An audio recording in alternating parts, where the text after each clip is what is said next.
Welcome to the Encore Audio Archives YouTube channel. I'm Taper Dave, and this is my channel. I've uploaded hundreds of talks here that I've recorded at meetings in West LA, and I've also recorded conventions starting in 2013. I've got a bunch of those up. And Walt and Mary Murray, the original owners of Encore Audio Archives, started the company in the 80s, and Walt recorded Joe and Charlie's and a bunch of stuff down in Vista, California. My sobriety date is June 20th of 1994. I hope you find something you like, so please like and subscribe to my channel and comment down below. If you want to hear something that I don't have or that you don't see, I'll see that I get it. Anyways, take care and have a great day if you want to. Hi, everyone. Ooh.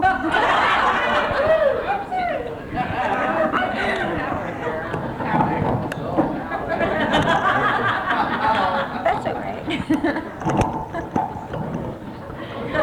I do.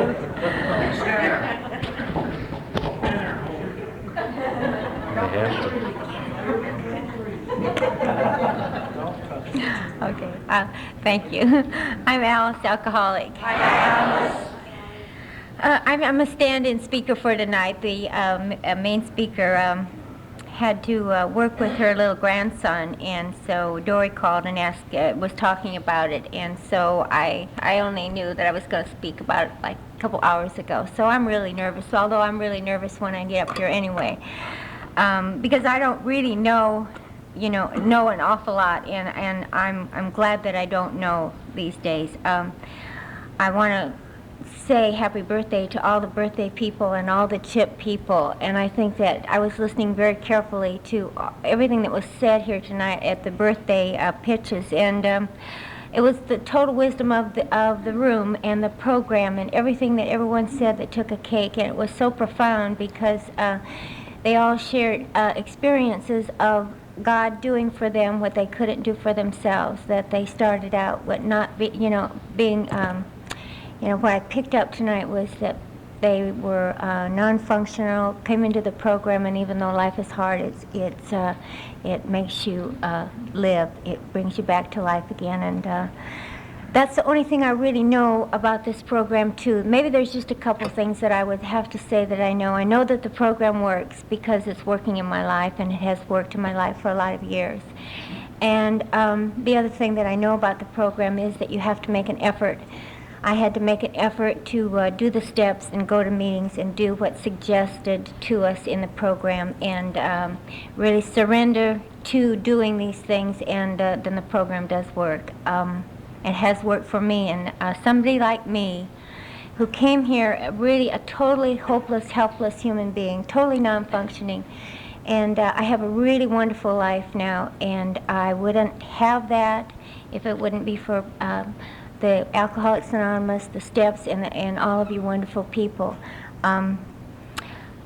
I got sober in 1971. That makes me 23 years sober, and I don't know what Art said when he came in, and 6 months later he's got 17 years. I feel a little like that myself. Dory has an album of all the girls when we were first starting out our sobriety together, and there's pictures in there of all of us when we were really young and cute, and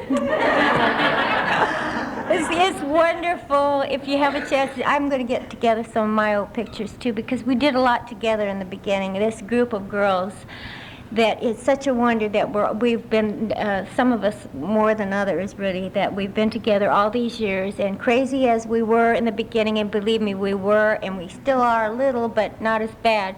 For us to be able to remain friends through thick and thin, I mean, it's just been absolutely wonderful, and it saved me. I mean, it really taught me how to be a woman, and so, and I'm not an unusual case in this program.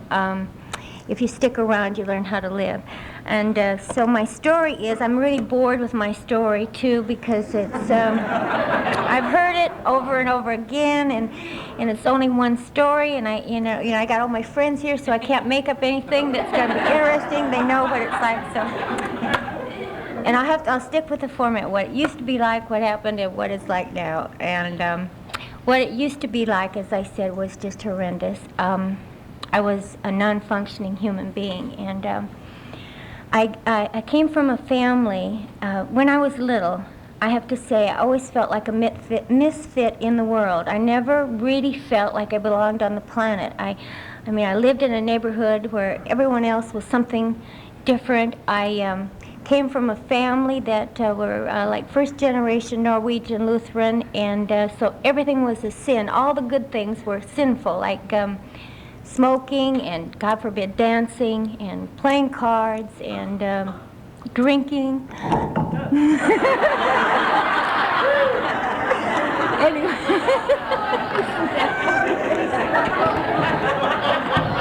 Did I do that? Poltergeist. Anyway, all of that stuff was sinful, and I you know what, it affected me. And also the other thing that affected me and had a big influence on my life was that my parents, no matter how hard they worked, they seemed to never really get ahead financially. I came from a very, very poor family, and I hated it. And I felt like, you know, I lived in this neighborhood where everyone else had more than I did, and it just was, I just knew that I was going to get out of this kind of life, that I was not going to be like that. And what interesting thing, I did get to one place in my life where I had the things that money could buy that supposedly made you happy, and it was like that wasn't it. I wanted to kill myself. I was so depressed. I wanted to die. So that's a thing that the program has done for me. It has changed my values around. I'll maybe get into a little bit of that if I have a chance to. Anyway, it had such an effect on me that I decided really early on, self-will, I guess, really ran riot with me even at a young age, and feeling like a misfit. I mean, and I'm sure that I was alcoholic from the beginning. There was no drinking in my household, as they say. That was a sin. And as far as I knew, there were really no alcoholics in the family, possibly an uncle that used to go drink on the side, and he was the disgrace of the family, a sinner, and certainly going to hell. And it wasn't, you know, whispered in the family. I decided that I was going to get out of that family, and I knew that going to school would be a way for me to be able to take care of myself. And so I did get in. Let's see. I got into nurses training. I graduated early. I was 17, and I got into nurses training on a scholarship. And about the same time, maybe it was a couple years before that, I got a taste of my auntie's diet pills. And it was like magic for me. It made me feel like, I have to bring this up because this was my real entrance into the program. These diet pills made it be all right that I came from this dumpy little house, that I had these crazy religious parents, that I didn't feel like I belonged in the classes, in the school. And I mean, these pills made me feel okay. And I know this is Alcoholics Anonymous, but this was my beginning of my disease. And so I took these pills whenever I could steal them from my auntie. And then when I got into nurses training, there were ways to get these kind of pills also. And this was back in the 50s. And when you were in nurses training, you lived at the hospital. It was the old-fashioned nursing, where you lived at the hospital and you worked there. And when you weren't working, you were studying. And when you weren't studying, you were on call. And you had to sign in and out. And it was a Catholic hospital. It was like being in the convent, actually. And so I did really well in nurses training. I loved that kind of work. I always have had kind of like sort of like a compassionate heart, in that when I was little, this was the other side of my personality, which I'm really grateful for now, and I can look at this and say this is an asset that I have that I didn't realize. I was always bringing little animals home and dead birds and trying to make them live, and, you know, injured things. And I've always had that desire to do that. So I really love nurses training.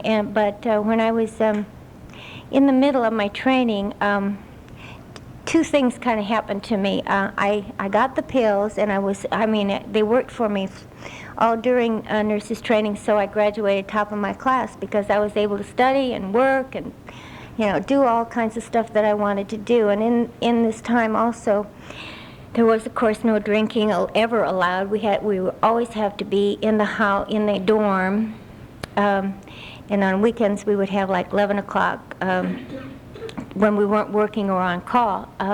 But there were a few times when I did drink, and I knew when I drank that there was something really, really addictive about the booze also, because they had the same effect on me. I knew if I ever got started with booze, I would never be able to live without it, because I knew I could never live without the pills either. And when I was there, then during this time, my father died, and I didn't realize that I had really loved my father. I think probably if he would have had a drink or been allowed to drink, he would have been an alcoholic, because he was like a dreamer, and he really would rather have played the piano and the violin and just dream and do those things and joke. And when he died, it really... I really kind of like shut down on my feelings, and at the same time I met a medical student, and I fell in love, and that didn't work out, and it broke my heart, and I decided that I would never let that happen again to me. And but then I met another man, and I married this man, and the deal was, because I had this idealistic thing about, you know, being a nurse, he was going to be the doctor and I was going to be the nurse, and we would save the world, and we would, you know, work together and set this all up. But in the meantime, my addiction and my drinking started then too, was starting to have some effect on me.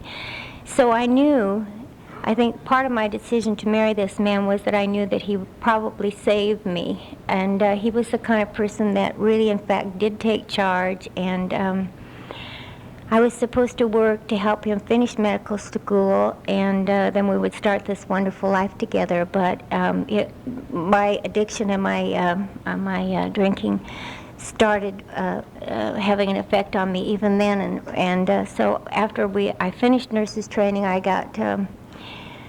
we came to California for him to do his internship, and I was supposed to work while he finished all the rest of his schooling, and I wasn't able to, and so this man had to take on double duty. In addition to that, I got pregnant 1, 2, 3 times, 3 little kids, and it was a horrendous thing, because I was so ill-equipped to take care of children. And I have one sister who has 9 children, and I used to babysit for this sister, and it used to be a lot of fun. I mean, I used to just think that children would be a wonderful, wonderful thing to have, so I kind of felt like having each child. I had this one child, and it was just way too much for me.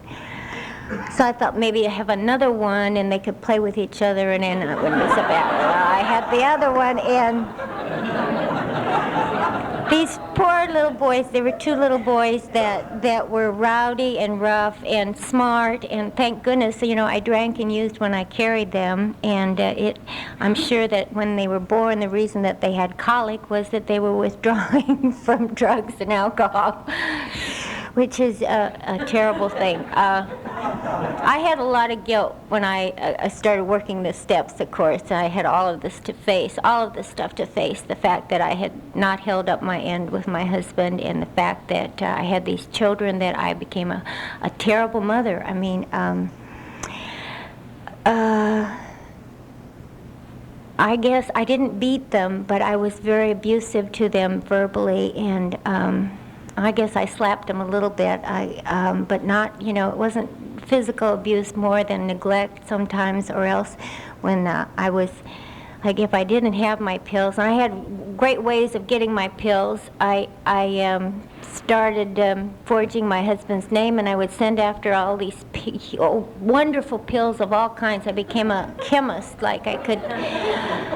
And my pharmacology was my best subject, because I knew, I studied everything that every medication did for you, and I was able to, and I took gigantic amounts, which didn't see, you know, like, you know, being a nurse, you know, you're supposed to have the proper dosage and or bad things happen to you, but you know, that was the insanity part. Nothing bad was happening to me, and I took them all, and I took lethal doses sometimes. I should be dead. I had access to this, and I worked a little bit as a nurse, and of course my work really got pretty bad. They came to my husband one time. He was an emergency room doctor in this one hospital, and they said that, please tell your wife not to come back to work tomorrow because we can't stand to have her around, something like that. You know, I mean, I was awful. I would, I did an awful lot of things that, you know, being responsible and being a nurse is just not what you're supposed to do. And then towards the end, I would call up just before the shift would start and say I can't be there, and I'd leave them shorthanded. And when you work in a hospital, it's like you just don't do that. But I did it. So they, rather than fired me, asked me not to come back. So then I really did proceed with my drinking. And in my drinking also, I blacked out. Like I had blackouts right away. I mean, my very first drink, I think, when I was 16 years old at my friend's wedding. And I had all this to drink, and the next thing I woke up and I had this beautiful formal on, and it was all torn up. And I guess I had just walked through a hedge and just, you know, done all, I don't know. Anyway, I don't remember a thing about it. And that was kind of like what my drinking did. And the pills did that to me also. I would forget from one day to the other what I was supposed to be doing. And the worst part, in the evening, after I had my daughter, I would put her to bed at night, and then I would wake up like at 3 a.m. and not remember having put her to bed, and I would run back to her room and see if she was still there, and she'd be there. But it was during those times when I would wake up, I would break out in a cold sweat because I could see what I was doing to the kids. My two little sons were having a terrible time in school, and of course, they were in Catholic school, and if they're in Catholic school, you have to volunteer and be part of the school. So I would be at school drunk a lot of the time. I took on this job of being crossing guard one time with the kids, and I was guiding the little kids across the street, and they were doing repair work, and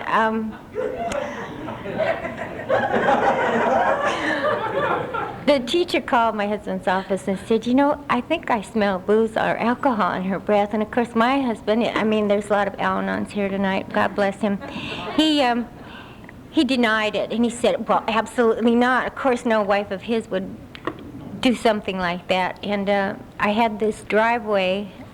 When we first moved to this house, all the neighbors got together and decided to carpool their kids to school, and it took them about a week to realize they didn't want their kids in the car with me. And so what they said to me was that they'd be happy to drive my kids to school, that I really didn't have to do that. So every day when I would go to pull out of the driveway, I had this old yellow station wagon. There wasn't a time when I didn't hit the wall in the house and the wall and the house and the wall and the house. It's like a narrow driveway.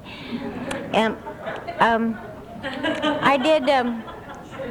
I really became the kind of a drunk that you were very ashamed of.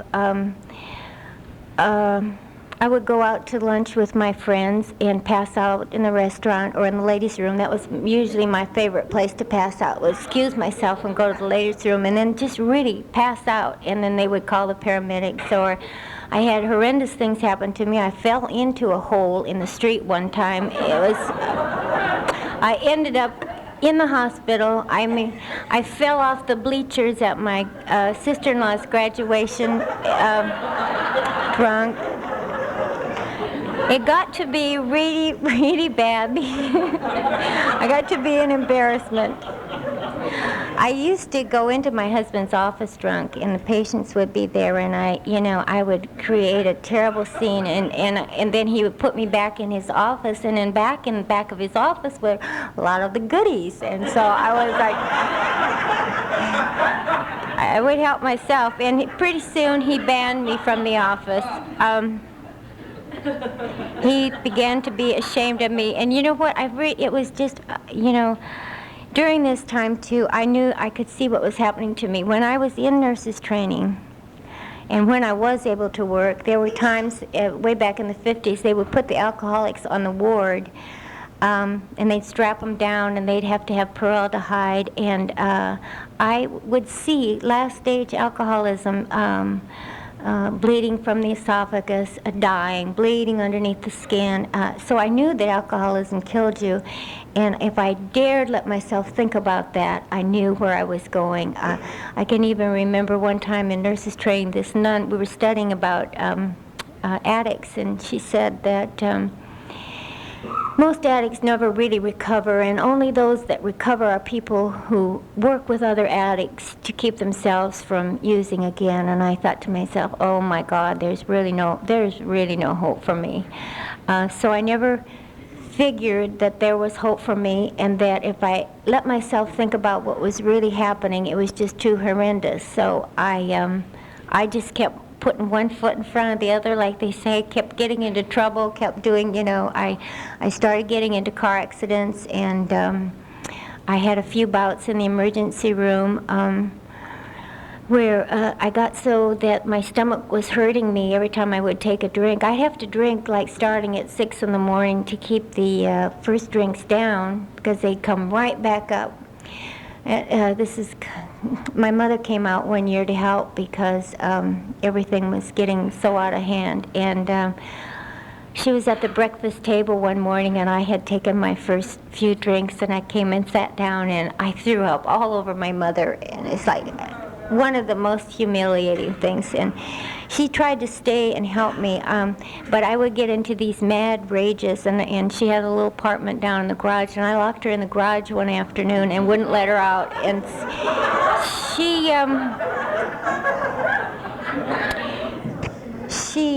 couldn't handle it. She had to go back. It was getting ready to the end, and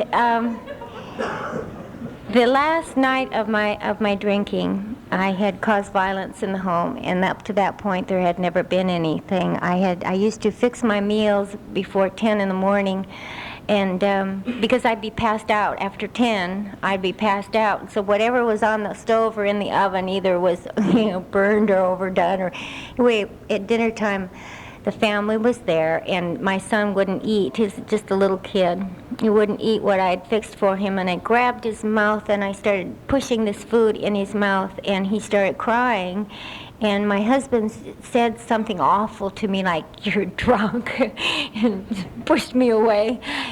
And God, it really made me mad. And he's such a big man. He's 6'4". So I knew that I couldn't hit him right then, but I waited till he went to bed, and I hit him. I hit him with a hairbrush, and he had it. He got up, and I think he pushed me down or whatever it was. I woke up in the morning on the floor, and he was gone. He had taken the two boys to a Y camp thing, and also alcoholism is such a horrendous disease. My daughter was still there. She was 3 at the time, and I ran back to see if she was okay, and I thought, you know what, this is it. I cannot be like this anymore. My kids were having such terrible time in school. The two boys, they would come home, and the doors would be locked. And they'd crawl in the window, and they'd find me unconscious on the couch, and they'd think I was dead. They were 8 and 10 when I first got sober. I did have household help, and one time this lady was also alcoholic, and so she wasn't quite as bad as I was, and so she would, kind of cover up for me and do a lot of the things. But there was one night that she got drunk, and I was trying to get her sober before my husband got home. So she helped me out a lot. She bought booze to me while I was in the hospital. Also, I had a gastric hemorrhage because of the booze, and I had a tube down my nose when I was in the hospital, and she bought up this hot toddy or something in a thermos jug, and I drank it because I needed to have that. I needed to have the shakes calmed, and so I was totally insane. That morning, I guess I got up and I decided that I didn't want to live anymore.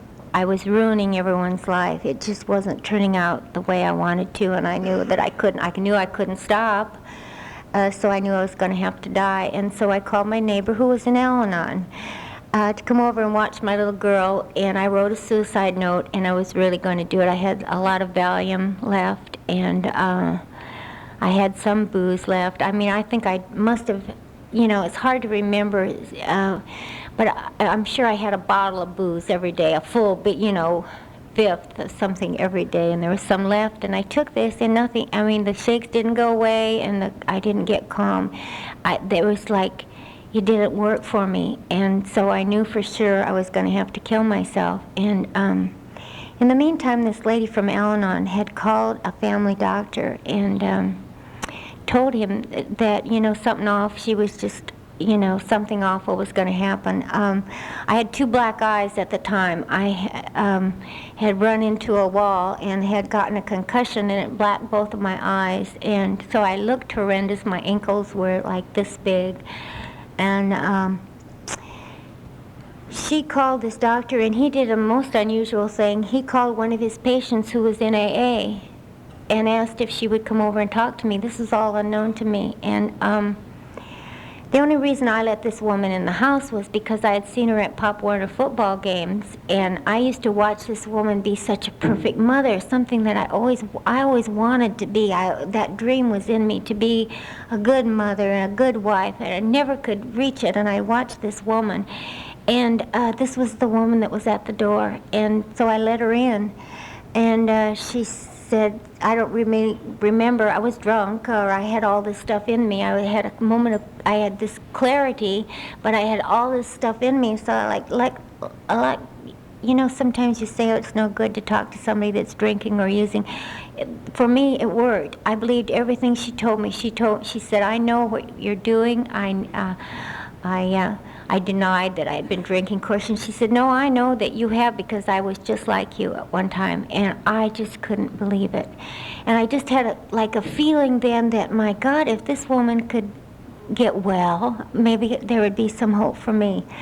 And she took the responsibility of taking my daughter across the street to this wonderful Al-Anon lady, and she packed all my clothes up, and they called this doctor, and she drove me all the way up to Oxnard to this drying out hospital.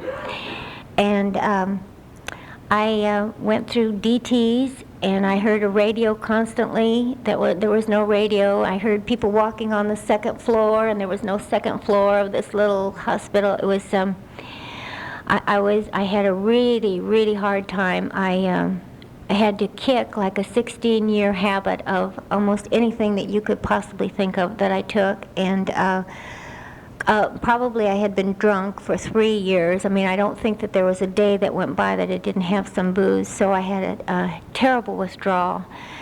But during this time, this man came up to me and said that, you know what, you're not a sick person. I mean, you're not a bad person trying to be good. You're a sick person trying to get well. And it really made me feel, like it was going to be okay. And I kept this woman's, face in my mind. And she told me to read steps 3 and 11.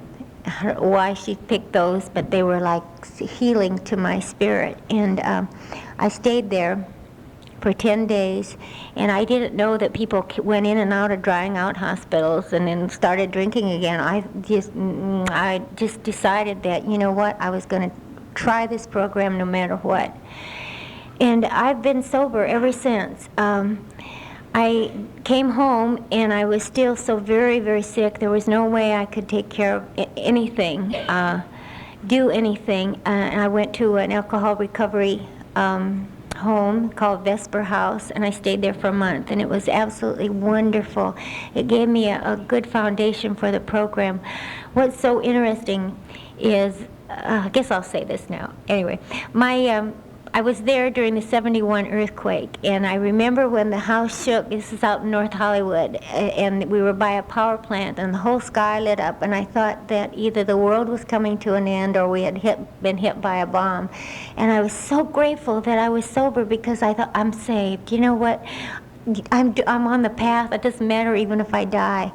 I just was so happy about being in the program. And my daughter got sober January 1st, and she went to the same recovery home, and she was there during the earthquake. And she was in the same bed in the same room. Isn't that strange? The other thing about it is that my mother-in-law took care of my daughter while I was in this recovery home, and now my mother-in-law was in the earthquake and was injured, and we had to go rescue her, and I took care of my mother-in-law.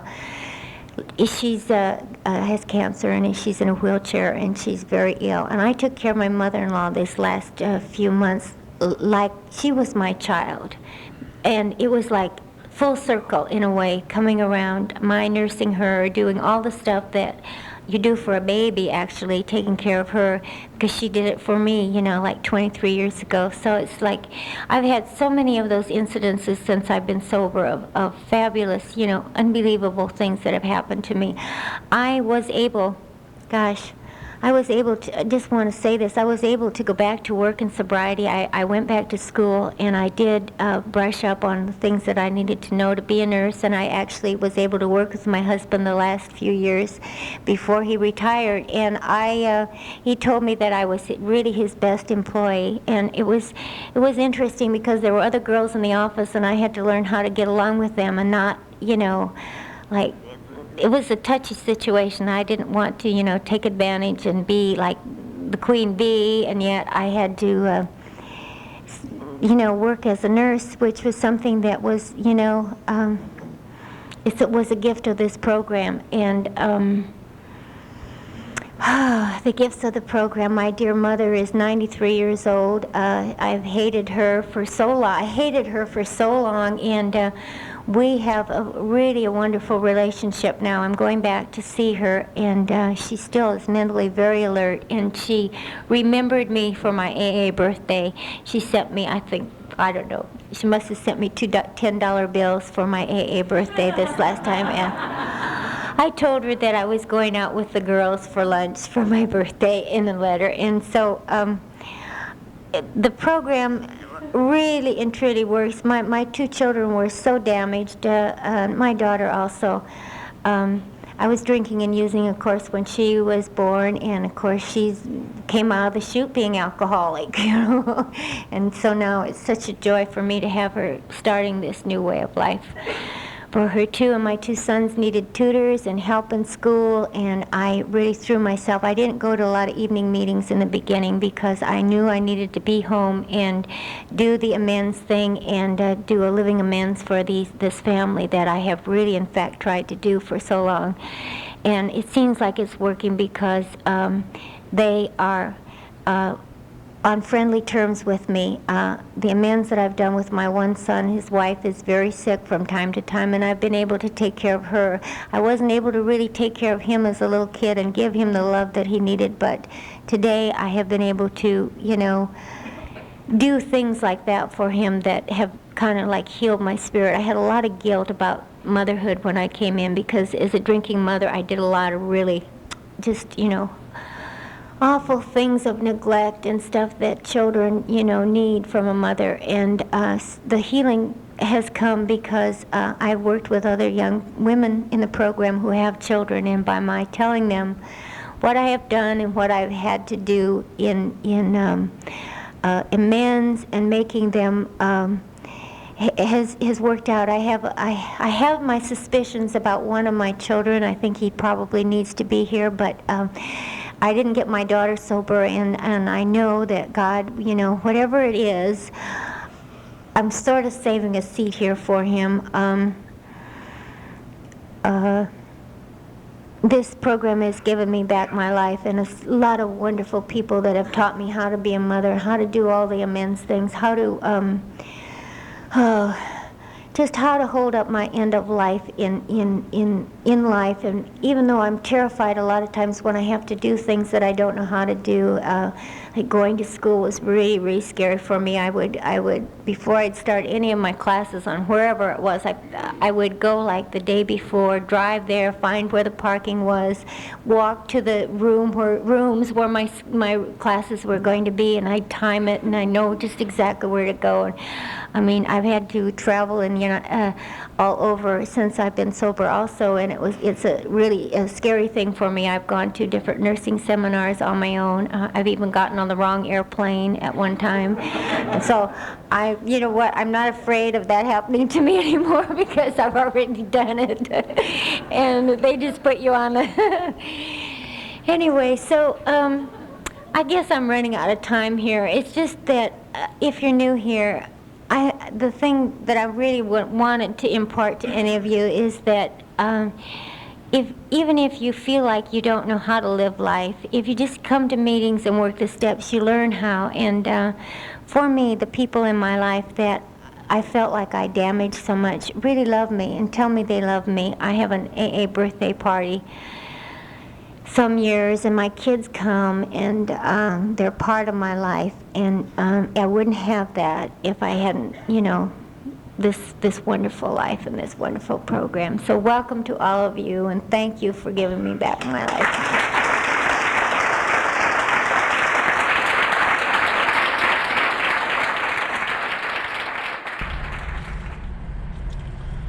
Okay, this is how I prepare my drone for launching.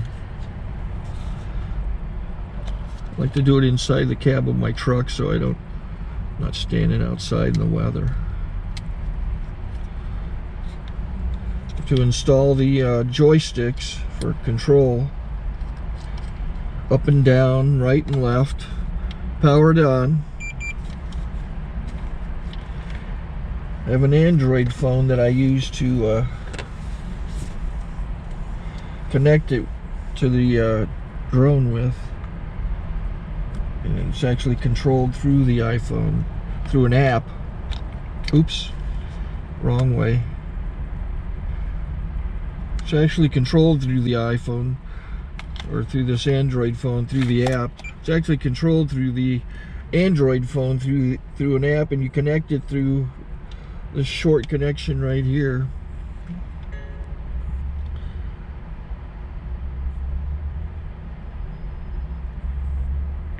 Remote control connected. Remote control is connected. So I pull out the drone.